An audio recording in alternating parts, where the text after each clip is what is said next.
of the basic fundamentals of netball is a chest pass. A chest pass is used by players on the same team to get the ball down the court and subsequently to their shooting ring. The movement is two-handed and begins with both arms tucked into the chest, holding the sides of the ball with elbows out either side. The player then pushes the ball forward, releasing it at full extension of the arms, and aims to hit the chest of their teammate. As the ball is moving forward, the player steps with the leg they feel most comfortable with, therefore adding power to the pass. A chest pass is useful for short, quick passes to reset the play when there is lacking movement, as well as hitting targets directly in front of you. They are not useful for long passes or passes that have to go over the top of opposition hands or bodies, as it can be difficult to get the power needed and the execution of the pass will not be accurate. A shoulder pass is also used by players on the same team to get the ball moving down the court and into their goal ring. This movement is single-handed, with the ball beginning in the dominant hand of the player up by their shoulder and by winding the arm back at a 90-degree angle. The player then pushes the ball forward with their dominant hand towards their target, using the other hand for balance if necessary to guide the ball. As the ball is released at full extension, the player steps forward with their opposite leg to add momentum and power to the pass. This aims to hit slightly higher on the target's body than the chest pass. If passed correctly, it should reach the other player's shoulder. The next fundamental that we will touch on is shooting.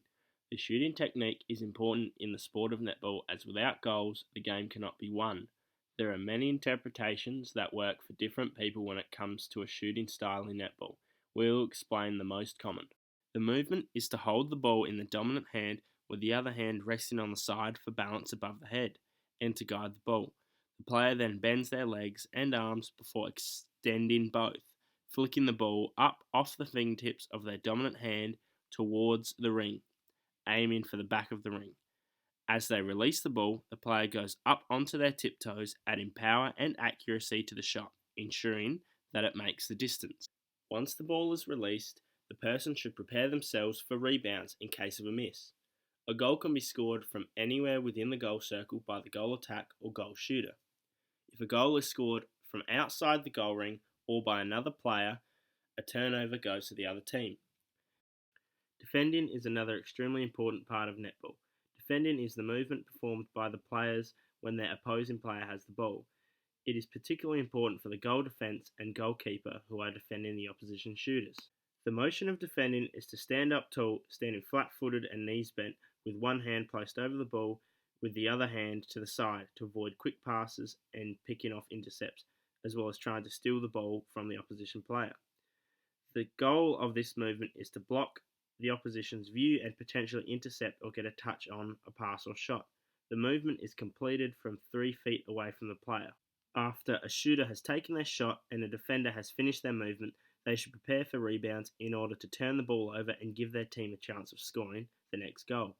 A player can prepare for rebounds by positioning themselves closest to the goalpost, ensuring that they have front position over the opposition player.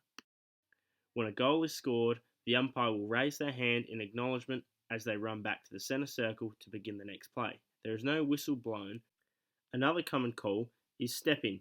Stepping is when a player with the ball moves their grounded foot and places it onto the ground. When a player catches the ball, they have to stop running and land on one or both feet on the ground.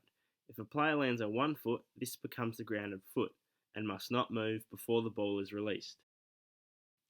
Contact is when one player contacts another player, disrupting the flow of the game or causing harm or potential harm to any other player on the court. When a player is called for contact, they must stand out of play until the next pass or shot has been taken.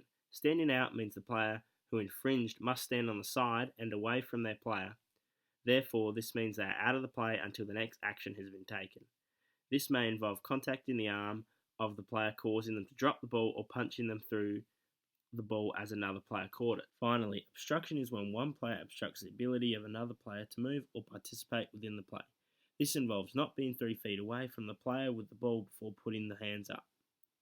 When a player is called for obstruction, they must also stand out of play and to the side of the player in which they infringed upon until the next pass or shot has been taken. Thanks for watching.